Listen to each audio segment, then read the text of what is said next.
Hello दोस्तों, नमस्कार। आपका आपके पसंदीदा channel science tech Vipin sir में मैं विपिन मौर्य स्वागत करता हूं आपका।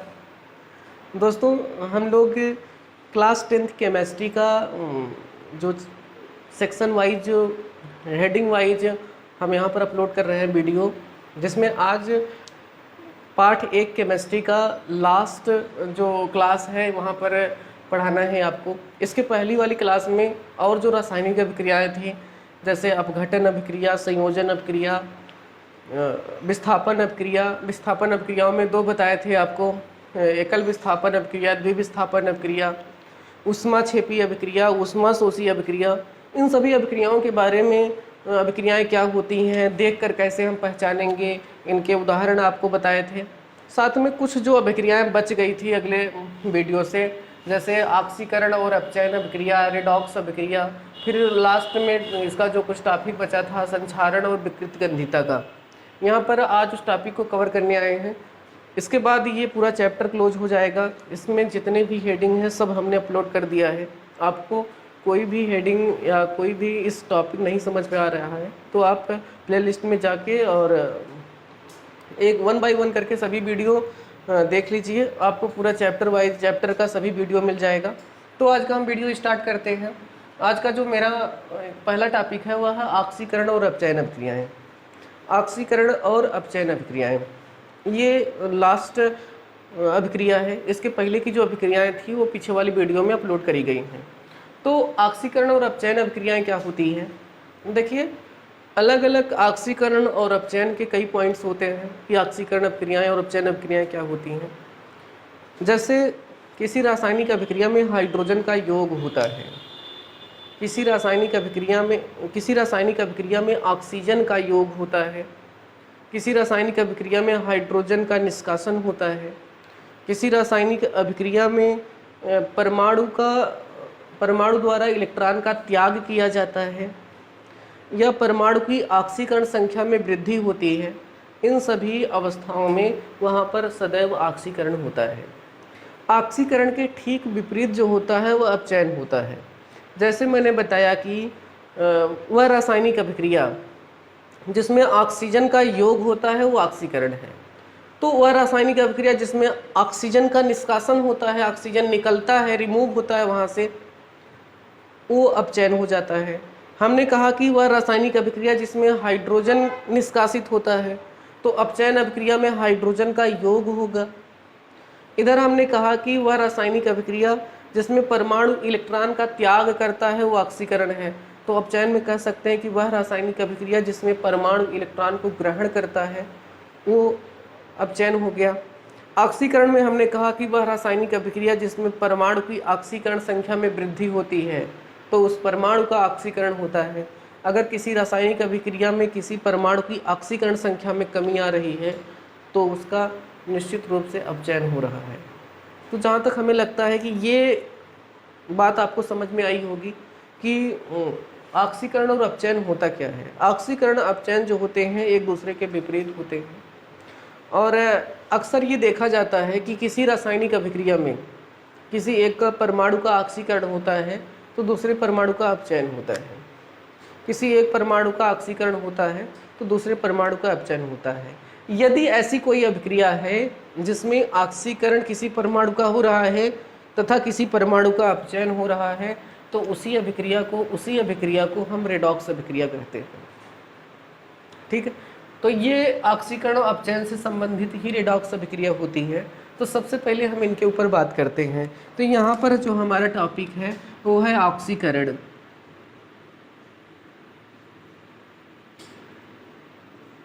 ऑक्सीकरण अभिक्रिया के निम्न कारण होते हैं। क्या क्या कारण होते हैं? ऑक्सीकरण अभिक्रिया के निम्न कारण होते हैं। ऑक्सीकरण अभिक्रिया के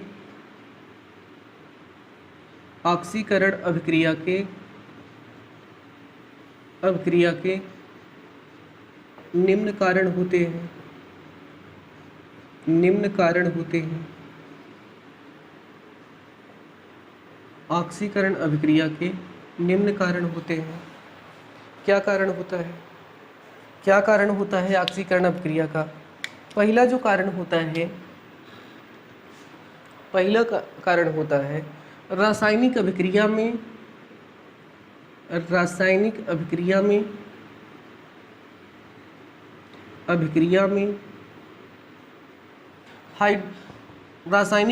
में ऑक्सीजन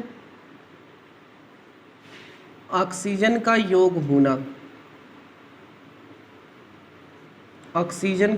होना, रासायनिक अभिक्रिया में ऑक्सीजन का योग होना। दूसरा, अभिक्रिया में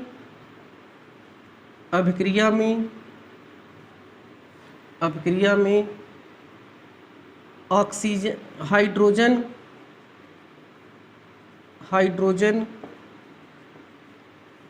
निष्कासित होना मीन्स निकलना। तीसरा जो पॉइंट होता है परमाणु द्वारा इलेक्ट्रॉन का त्याग करना। अगर कोई परमाणु इलेक्ट्रॉन का त्याग कर रहा है तो उस परमाणु का ऑक्सीकरण होता है। जो चौथा पॉइंट होता है इसमें, परमाणु की अभिक्रिया में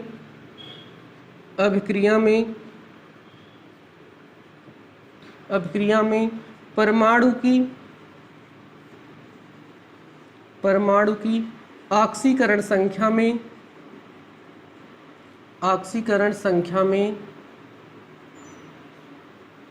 वृद्धि होना।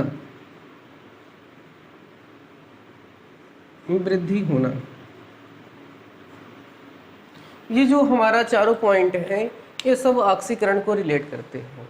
किसी रासायनिक अभिक्रिया में ऑक्सीजन का योग हो रहा है, अभिक्रिया में हाइड्रोजन निष्कासित हो रहा है, परमाणु द्वारा इलेक्ट्रॉन का त्याग किया जाएगा, अभिक्रिया में परमाणु की ऑक्सीकरण संख्या में वृद्धि हो रही है। इन सभी स्थितियों में परमाणु का और या तो रासायनिक अभिक्रिया में ऑक्सीकरण होता है। ठीक है, जैसे हम इसके कुछ उदाहरण देख लेते हैं कि रासायनिक अभिक्रिया के क्या क्या उदाहरण होते हैं और कैसे हमें पता चलेगा कि रासायनिक अभिक्रिया हो रही है। तो जैसे एक सिंपल सा उदाहरण हम देखते हैं कि रासायनिक अभिक्रिया में ऑक्सीजन का योग होना। हमारे पास H2O होता है, H2O में हम O2 का योग कर देते हैं। जैसे ही H2O में O2 का योग करा जाता है तो हमारे पास प्राप्त हो जाता है H2O2। अभिक्रिया में बैलेंस नहीं है, इसको थोड़ा सा बैलेंस करने की ज़रूरत है। तो यहाँ पर हम देखेंगे 2 है तो यहाँ पर हमने 2 लगा दिया। अब देखिए 2 ऑक्सीजन यहाँ, 2 ऑक्सीजन यहाँ पर, 2 दूना 4 और 2 दूना 4 हाइड्रोजन है तो 2 दूना 4 हाइड्रोजन यहाँ पर भी हो गए। तो ये हमारे पास पहले जल था, अभी मिला हमको हाइड्रोजन पराक्साइड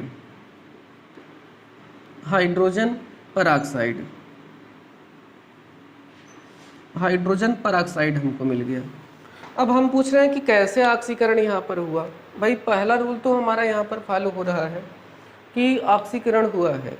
अब कैसे ऑक्सीकरण हुआ है, आप देखिए कि यहाँ पर H2O के साथ 2 हाइड्रोजन जुड़े थे तो यहाँ पर ऑक्सीजन की जो ऑक्सीकरण संख्या थी वो -2 थी।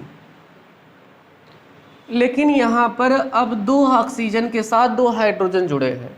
अगर 2 ऑक्सीजन के साथ 2 हाइड्रोजन जुड़े हैं तो यहाँ पर इसकी ऑक्सीकरण संख्या -1 हुई। अब बच्चे सोच रहे होंगे कैसे -2 हो गया, कैसे -1 हो गया। तो यहाँ पर देखेंगे तो ऑक्सीजन के बाहरी कोश में 6 इलेक्ट्रॉन होता है। 6 इलेक्ट्रॉन में वह 2 इलेक्ट्रॉन जो होता है वह हाइड्रोजन के 2 इलेक्ट्रॉन को ग्रहण करके अपने अष्टक को पूरा करता है और जिसके कारण इसकी ऑक्सीकरण संख्या -2 होती है। तो यहाँ पर जैसे ही ऑक्सीजन का योग कराया जाता है तो ऑक्सीजन जो होता है अब इसकी ऑक्सीकरण संख्या -1 हो जाती है। जितने भी पराक्साइड होते हैं सब में ऑक्सीजन की ऑक्सीकरण संख्या -1 होती है। इसके अलावा अन्य सभी फ्लोरीन को छोड़कर अन्य सभी धातुओं के साथ अगर कहीं पर भी ऑक्सीजन लगा होता है तो इसकी ऑक्सीकरण संख्या -2 होती है। तो चाहे ये लास्ट वाले टॉपिक से रिलेट कर लें, अभिक्रिया में परमाणु की ऑक्सीकरण संख्या में वृद्धि होना ऑक्सीकरण है। यहाँ पर -2 से -1 हो रहा है, वृद्धि हो रही है, ये ऑक्सीकरण है। चाहे यहाँ पर समझ लें रासायनिक अभिक्रिया में ऑक्सीजन का योग होना, वो ऑक्सीकरण को दर्शाता है। तो हम कह सकते हैं कि इस अभिक्रिया में ऑक्सीजन का ऑक्सीकरण हो रहा है, ऑक्सीकरण हो रहा है।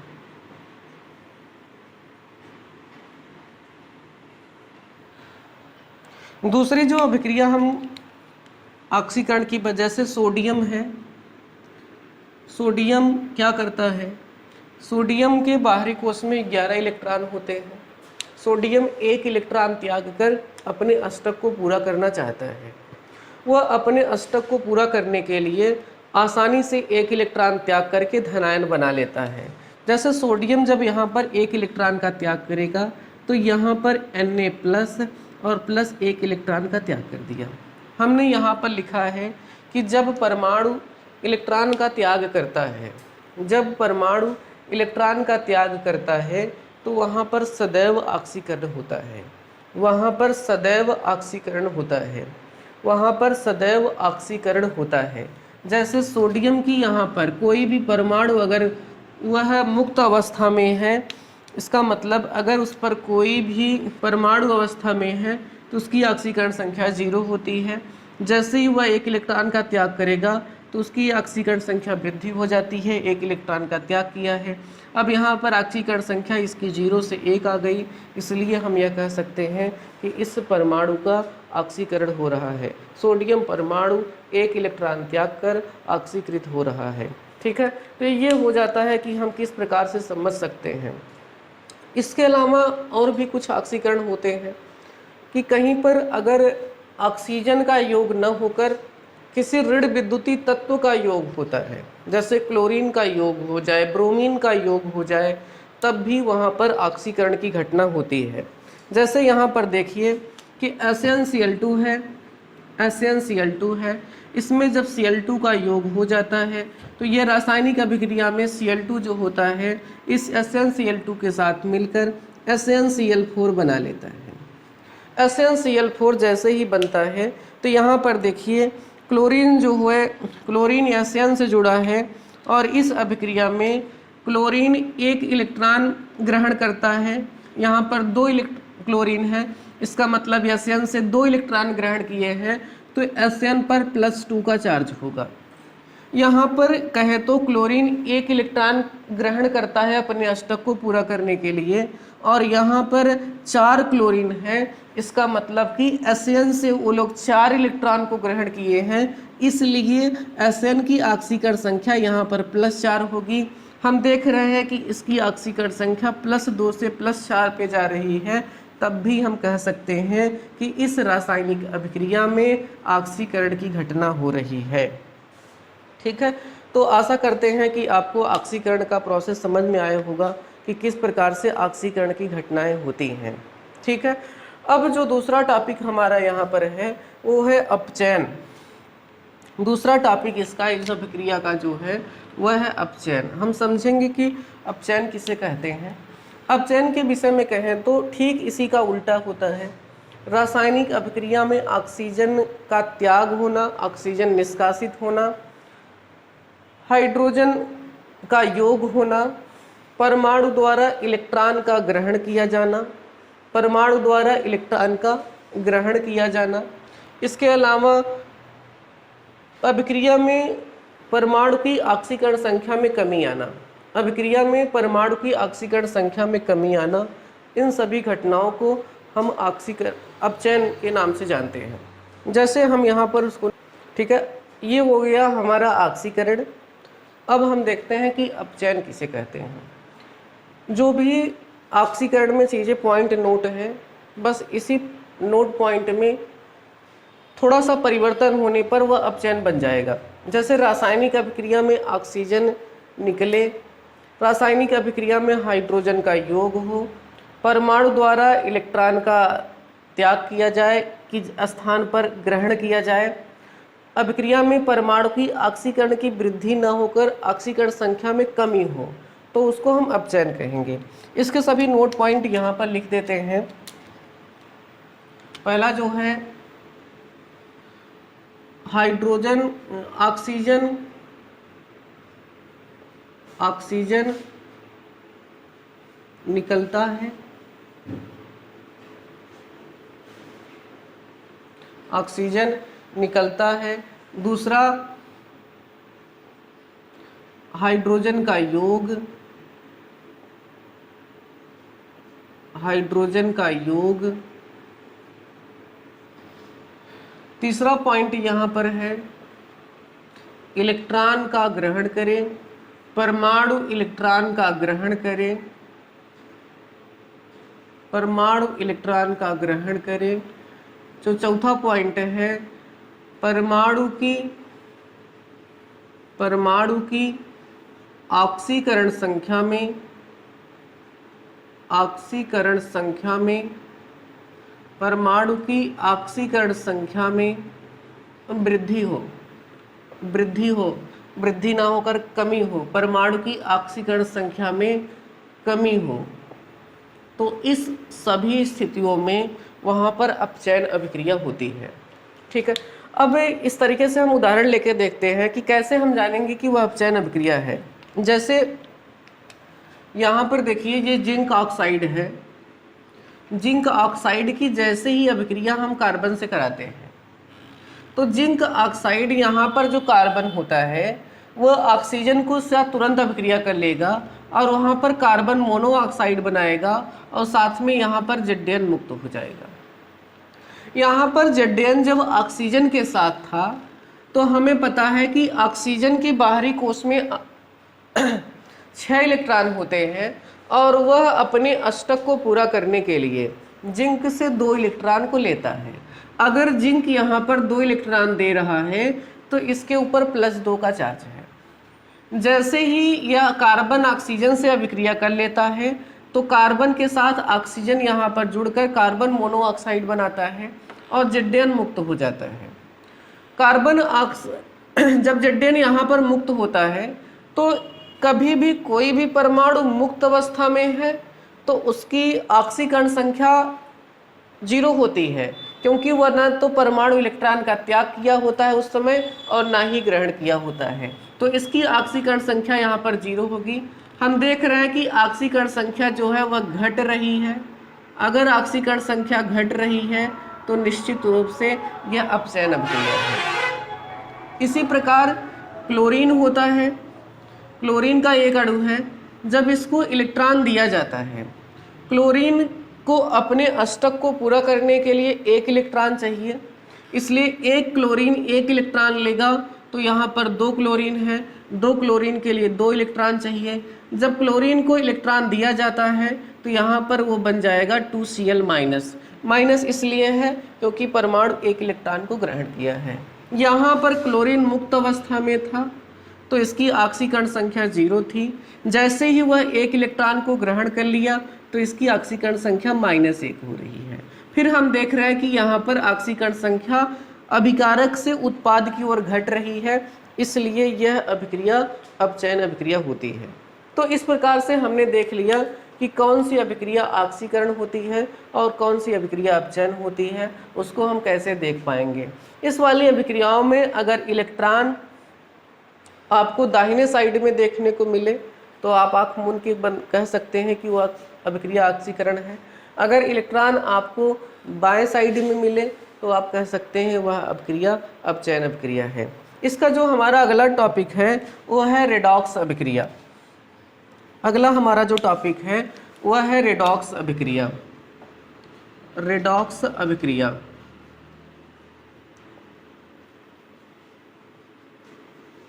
रेडॉक्स अभिक्रिया रेडॉक्स अभिक्रिया क्या होती है?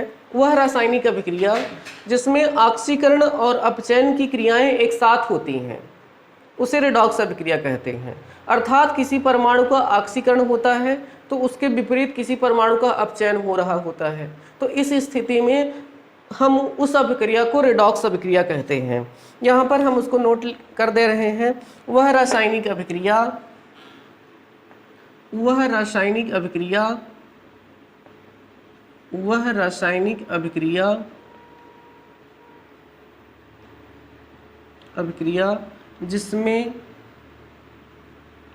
जिसमें ऑक्सीकरण और अपचयन की क्रियाएं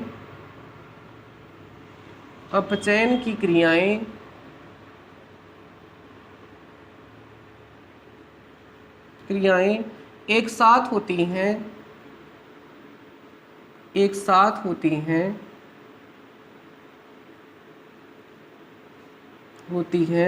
उसे रेडॉक्स अभिक्रिया कहते हैं।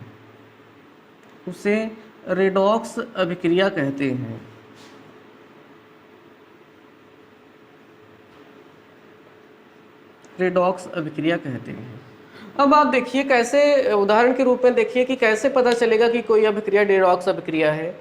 इसका सबसे सिंपल उदाहरण होता है, ये देखिए, जो अगले एकल विस्थापन अभिक्रिया में भी यही उदाहरण दिया गया था। Zn प्लस CuSO4, यहाँ पर इसके साथ Zn आकर बैठता है, Cu को दूर भगाता है, तो आ जाएगा यहाँ पर ZnSO4 और प्लस Cu। ये हमारी रासायनिक अभिक्रिया है जो रेडॉक्स अभिक्रिया कहते हैं। इसमें किसका ऑक्सीकरण हो रहा है और किसका अपचयन होता है, आप ध्यान से देखिए कि कैसे ये अभिक्रिया संपन्न हुई है। यहाँ पर Zn होता है, Zn यहाँ पर सॉलिड स्टेट में होता है। यह Zn 2 इलेक्ट्रॉन का त्याग करता है। हम जानते हैं कि जब इलेक्ट्रॉन का त्याग करेगा तो वहाँ पर ऑक्सीकरण होता है। Zn इलेक्ट्रॉन का जब त्याग करता है तो यहाँ पर बन जाएगा Zn double plus plus 2 electron. इसके बाद यहाँ पर देखिए कॉपर सल्फेट होता है। जब कॉपर का अपघटन होता है तो बन जाता है Cu डबल प्लस और प्लस SO4 डबल माइनस। यह copper double plus SO4 double minus जो होता है, यहाँ पर देखिए ये जो कॉपर डबल प्लस है ये 2 इलेक्ट्रॉन को ग्रहण कर रहा है। जब ये 2 इलेक्ट्रॉन को ग्रहण करता है तब ये कॉपर डबल प्लस 2 इलेक्ट्रॉन, यहाँ पर देखिए 2 इलेक्ट्रॉन की कमी है, यहाँ पर 2 इलेक्ट्रॉन इसको दे रहा है। जैसे ही ये 2 इलेक्ट्रॉन दे रहा है तो क्या हो जाएगा कि यहाँ पर ये 2 इलेक्ट्रॉन कॉपर के दोनों इलेक्ट्रॉन को पूर्ति कर देगा और ये Cu में कन्वर्ट हो जाएगा। तो इस प्रकार से हमें यहाँ पर Cu प्राप्त हो जाएगा। अगर हम इन दोनों रासायनिक अभिक्रियाओं को जोड़ दें, जैसे ही रासायनिक अभिक्रिया को हम जोड़ेंगे तो यहाँ पर 2 इलेक्ट्रॉन से कैंसिल हो जाएगा। हमको मिलेगा Zn plus Cu double plus gives that, क्या मिला यहाँ पर Zn डबल प्लस और प्लस Cu। ये जो होता है सॉलिड में होता है, कॉपर भी सॉलिड होता है। Cu एक्वस सॉल्यूशन होता है अर्थात इसका जली विलयन बनता है। Zn भी एक्वस सॉल्यूशन में होता है, इसका भी जली विलयन बनता है। हम देख रहे हैं कि यहाँ पर Zn मुक्त अवस्था में था, बाद में उसके ऊपर 2 प्लस आ गया। इसका मतलब कि रासायनिक अभिक्रिया में ऑक्सीकरण संख्या में वृद्धि हुआ है। जिंक 0 से +2 पर गया है, इसका मतलब है कि जिंक का ऑक्सीकरण हो रहा है। कॉपर पहले 2 प्लस था लेकिन अब इसके ऊपर कोई चार्ज नहीं है, इसका मतलब वह इलेक्ट्रॉन का ग्रहण किया है और उसकी ऑक्सीकरण संख्या में कमी आई है, इसलिए कॉपर का अपचयन हो रहा है। तो इस अभिक्रिया में जिंक का ऑक्सीकरण हो रहा है, कॉपर का अपचयन हो रहा है, इसलिए इस अभिक्रिया को हम रेडॉक्स अभिक्रिया कहते हैं। कुछ बच्चों को ये नहीं समझ में आ रहा होगा कि कॉपर सल्फेट कहाँ पर गया। कॉपर सल्फेट भैया अगर हम इस तरीके से कहें, यहाँ पर इसको समझना चाहें तो समझने को समझ सकते हैं कि कॉपर सल्फेट गया कहाँ। ये Zn हो गया हमारा और प्लस इसका अगर हम आयनन कर दें तो आ जाएगा Cu डबल प्लस और प्लस SO4 डबल माइनस। और यहाँ पर जब इसका आयनन हो जाता है तो आ जाएगा ZnSO4 डबल माइनस और plus Cu। Zn double plus और प्लस SO4 डबल माइनस और plus Cu। SO4 double minus cancel हो जाएगा और आपको मिल जाता है Zn plus Cu double plus gives that Zn double plus और प्लस Cu। ठीक है, तो ये रासायनिक अभिक्रिया हमको यही वाली फिर से प्राप्त हो गई, लेकिन जो इसको हल करने का तरीका होता है एक्चुअल में ये होता है। अगर आप समझने के लिए समझना चाहते हैं कि कॉपर सर ये SO4 जहाँ कहाँ रहा है, तो इस बेसिस पे भी समझ सकते हैं। तो ये हमारा हो गया ऑक्सीकरण और अपचयन अभिक्रिया। हमने ऑक्सीकरण अपचयन अभिक्रिया होता क्या है, उसका डेफिनेशन क्या है और फिर उसके उदाहरण क्या होते हैं, अलग अलग उदाहरण देके आपको बताया। साथ में फिर बाद में रेडॉक्स अभिक्रिया क्या होती है, उसका उदाहरण क्या होता है। तो हमने ये क्लास 10th की सिलेबस में जितनी रासायनिक अभिक्रियाएँ थी सभी रासायनिक अभिक्रियाओं को हमने उदाहरण सहित कंप्लीट कर दिया है। अब इसके बाद जो हमारा इसमें 2 टॉपिक और बच रहा है, संक्षारण और विकृत गंधिता। आप लोग इस बार पहले इस पूरे पार्ट का आप स्क्रीनशॉट लें ताकि आपको नोट्स बनाने में आसानी हो। इसके बाद हम आगे की बात करें कि संक्षारण और विकृत गंधिता क्या होती है। ठीक है, ठीक है, अब हम देखते हैं कि संक्षारण और विकृत गंधिता क्या होती है। ठीक है, संक्षारण और विकृत गंधिता क्या है कि जब धातुएं जो होती हैं वे नमी और आर्द्रता हो गया, नमी हो जाती है या फिर किसी अन्य रसायन के संपर्क में आती हैं। जो धातुएं होती हैं वे ऑक्सीजन हो गया, नमी हो गई या कोई अन्य रसायन जो होते हैं जब उनके संपर्क में आती हैं तो धीरे धीरे उनके द्रव्यमान का क्षरण होने लगता है, धीरे धीरे उनका द्रव्यमान खत्म होने लगता है। इसी प्रक्रिया को हम संक्षारण कहते हैं। संक्षारण का उदाहरण तो हम लोग हमेशा ही देख रहे हैं कि लोहा खरीद के लाकर हम रख दिए और देख रहे हैं कि 2-4 दिन के बाद उसमें जंग लग गया। कुछ लोहा बढ़िया क्वालिटी के होते हैं, कुछ देर में जंग लगता है। और आजकल हम देख रहे हैं जो घर बनाने वाली सरिया आती है उसमें लाएं और एक दिन आप रख दीजिए, अगले दिन सुबह ही आपको उसमें जंग देखने को मिल जाएगा। तो प्रक्रिया क्या है? संक्षारण है। चांदी का गहना बनवा के लाते हैं तो गजब की चमक रहती है उसमें, और जैसे ही 1 महीना पहनते हैं, 15-20 दिन पहनते हैं तो हम देखते हैं कि सारा चमक उसका उस तरीके से ख़त्म हो जाता है। ये भी है। कापर होता है, कापर को अगर वायु के संपर्क में लगातार आता है तो उसके ऊपर देखेंगे एक हरे रंग की लेयर आ जाती है, हरे रंग की परत जम जाती है। तो वो प्रक्रिया जो होती है वह संक्षारण की होती है। मतलब हम कह सकते हैं कि जो धातुएं होती हैं वे नमी, ऑक्सीजन और रासायनिक पदार्थों के संपर्क में आने पर उनके द्रव्यमान में कमी होने लगती है, उनके द्रव्यमान का क्षरण होने लगता है और इसी प्रक्रिया को हम लोग संक्षारण कहते हैं। ठीक है, तो इसको हम यहाँ पर नोट कर दे रहे हैं। संक्षारण को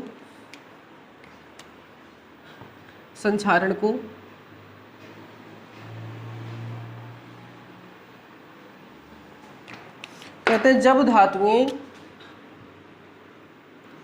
धातुएं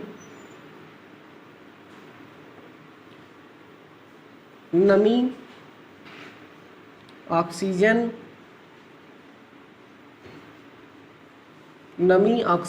और रासायनिक पदार्थों के संपर्क में आती हैं तो उनके द्रव्यमान का क्षरण होने लगता है। क्षरण मीन्स होता है नष्ट होने लगता है।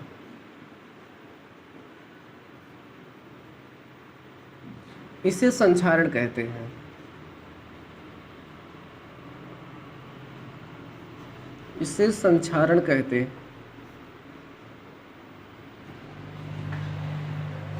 संक्षारण के बहुत सारे उदाहरण हम लगातार देख रहे हैं, जैसे कि लोहे में जंग लग जाना है, चांदी का काली पड़ जाना है, कॉपर की सतह के ऊपर हरे रंग की परत चढ़ जाना है। ये सब संक्षारण के अंतर्गत ही आते हैं।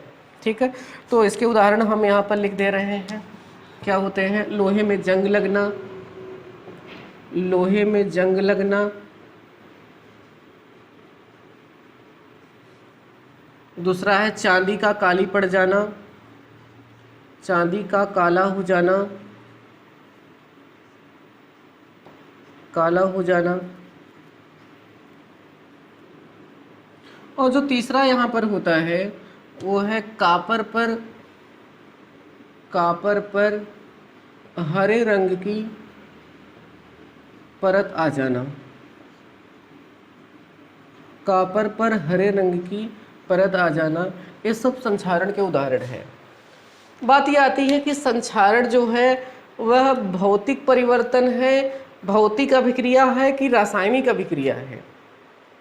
ये भौतिक अभिक्रिया है कि रासायनिक अभिक्रिया है? तो बताइए कौन सी अभिक्रिया है?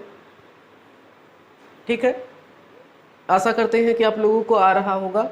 हम बताते हैं कि जो संक्षारण की प्रक्रिया होती है वह पूर्णतः केमिकल प्रोसेस है, इसमें पूर्णतः रासायनिक अभिक्रिया होती है। अब पूछेंगे रासायनिक अभिक्रिया किसके किसके बीच में होती है? तो भैया यहाँ पर लिखा है कि नमी ऑक्सीजन या रासायनिक पदार्थों के संपर्क में आती है। इसका मतलब है कि जो धातुएं होती हैं नमी के कारण या ऑक्सीजन से अभिक्रिया कर लेती हैं या अन्य जो केमिकल पदार्थ होते हैं उनसे रासायनिक अभिक्रिया करती हैं, जिसके कारण वो अलग उत्पाद बना लेती हैं और वह धातु से अलग होने लगता है या धातु के रंग को परिवर्तन कर देता है, धातु के व्यवहार को परिवर्तन कर देता है। तो ये जो प्रक्रिया होती है ये संक्षारण कही जाती है। ठीक है, चांदी का काला पड़ जाना किस कारण से होता है? जब चांदी को बाजार से गहना बनवा के लाया जाता है तो हम देखते हैं कि वो अच्छा चमकता है, लेकिन जैसे ही कुछ दिन बीतता है तो उसके ऊपर ऑक्सीजन की उपस्थिति के कारण एक ऑक्साइड की परत चढ़ जाती है। परत ये सिल्वर ऑक्साइड बन जाता है और सिल्वर ऑक्साइड के कारण जो चांदी की चमक हो जाती है वो ख़त्म हो जाती है। तो ये सब ऐसे प्रोसेस होते हैं जिसके कारण धातुओं को नुकसान होता है। अब आप पूछेंगे कि क्या सभी धातुएं जो संसार में है सभी धातुएं ऐसी होती हैं? तो देखिए, सब कभी तो समान हो ही नहीं सकते हैं। इस दुनिया में सभी आदमी न तो समान हैं और ना तो सभी धातुएं समान हैं। तो संक्षारण की प्रक्रिया लगभग सभी धातुओं में होती हैं। कुछ धातुएं होती हैं जो संक्षारण से मुक्त होती हैं, उनके ऊपर कोई प्रभाव नहीं होता है, जैसे आपका सोना हो जाता है और इसके अलावा प्लेटिनम होता है। ये दोनों ऐसी धातुएं होती हैं जो संक्षारण से मुक्त होती हैं। इसके अलावा अन्य सभी धातुओं में संक्षारण की क्रिया होती है। अब आप सोचेंगे कि धातुओं को संक्षारण से हम कैसे बचाएं, क्या करें कि धातुएं संक्षारण से बच जाएं? तो इसके लिए हम बताएं संक्षारण से कैसे बचाएंगे। आप देखते हैं कि घर में कोई सामान खरीद आता है तो घर वाले कहते हैं अरे पेंट कर दे नहीं तो जंग पकड़ ले। तो क्या होगा, हम पेंट कर रहे हैं किस लिए? संक्षारण से बचाने के लिए। कोई भी इंजन वगैरह होता है उसमें बराबर हम डीजल या पेट्रोल का तेल लगाते हैं, या गाड़ी होती है उसमें हम तेल लगा देते हैं, ऑयल डाल देते हैं या फिर मोबिल डाल देते हैं। ये सब प्रक्रिया क्या होती है? हम उसके ऊपर बराबर ये जो तेल होते हैं, चाहे वो मोबिल होता है चाहे वो मिट्टी का तेल डीजल होता है, अगर उनके ऊपर बराबर लगाते रहेंगे फिर भी वहाँ पर संक्षारण की प्रक्रिया नहीं होती है। इसके अलावा कुछ ऐसी धातुएं होती हैं जिनका संक्षारण बहुत कम होता है। तो जिस धातु की संक्षारण की प्रक्रिया संक्षारण कम होता है, अब जैसे लोहे का टुकड़ा है इसका संक्षारण बहुत तेज हो रहा है, तो हम क्या करते हैं कि जिंक की एक लेयर लाकर इसके ऊपर चढ़ा देते हैं। अब क्या है कि जब कापर के ऊपर जिंक की परत चढ़ जाएगी तो कापर का जो सतह हो जाएगा वह सीधे जिंक ऑक्सीजन के संपर्क में नहीं आ पाएगा, और जब कापर जो है वो लोहा जो होगा उसके आगे जिंक लग जाने से लोहे का संपर्क ऑक्सीजन से बन ही नहीं पाएगा, तब क्या हो जाएगा, वहाँ पर संक्षारण की प्रक्रिया नहीं हो पाएगी।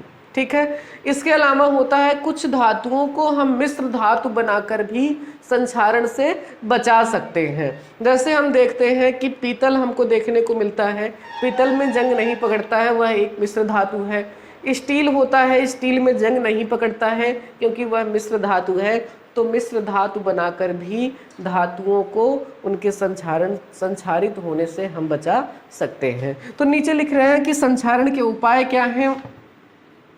संक्षारण के उपाय क्या हैं? संक्षारण के उपाय क्या हैं, कैसे हम बचा पाएंगे। तो इसमें हम कहते हैं पहली बात तो पेंट करके, हम उनको पेंट कर दें, धातुओं को पेंट करके, पेंट करके। तो दूसरा पॉइंट होता है उसमें हम ऑयल यूज कर सकते हैं, तेल का लेपन करके, तेल का लेपन करके। तीसरा पॉइंट होता है हम कैसे उसको बचा पाएंगे, हमने कहा कि औषध लेपन, यशद लेपन, किसी धातु के ऊपर अन्य धातु की परत को चढ़ाना औषध लेपन होता है। जो चौथा पॉइंट होता है वह होता है मिश्र धातु बनाकर, मिश्र धातु बनाकर भी हम धातुओं को संक्षारण से बचा सकते हैं। तो ये कुछ ऐसे पॉइंट होते हैं जिसके द्वारा हम संक्षारण को बचा सकते हैं। जो संक्षारण की प्रक्रिया होती है ये पूर्णतः सतही प्रोसेस है, सरफेस पे होने वाली घटना है। कभी भी किसी भी धातु के अंदर के आयतन से संक्षारण की प्रक्रिया स्टार्ट नहीं होती है। जब भी संक्षारण की प्रक्रिया स्टार्ट होगी तो किसी धातु की सतह से प्रारंभ होगी। इसलिए अगर संक्षारण से बचाना है तो हम उस वस्तु को, उस धातु को, सतह को सुरक्षित कर लेंगे तो वस्तु संक्षारित होने से बच जाएगी। लास्ट का जो हम पॉइंट होता है इस चैप्टर का वो है विकृत गंधिता। विकृत गंधिता,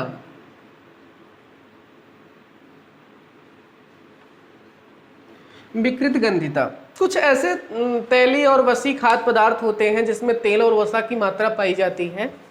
जब उसको हम लंबे समय तक रख देते हैं, लंबे समय तक रख देते हैं तो धीरे धीरे उसके गंध में, स्वाद में परिवर्तन हो जाता है। इसी को हम विकृत गंधिता कहते हैं।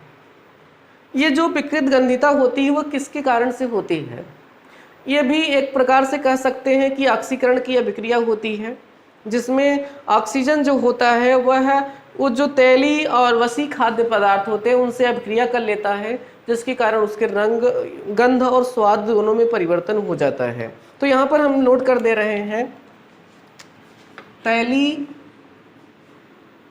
तैलीय और वसी खाद्य पदार्थ, वसी खाद्य पदार्थ, तैलीय और वसी खाद्य पदार्थ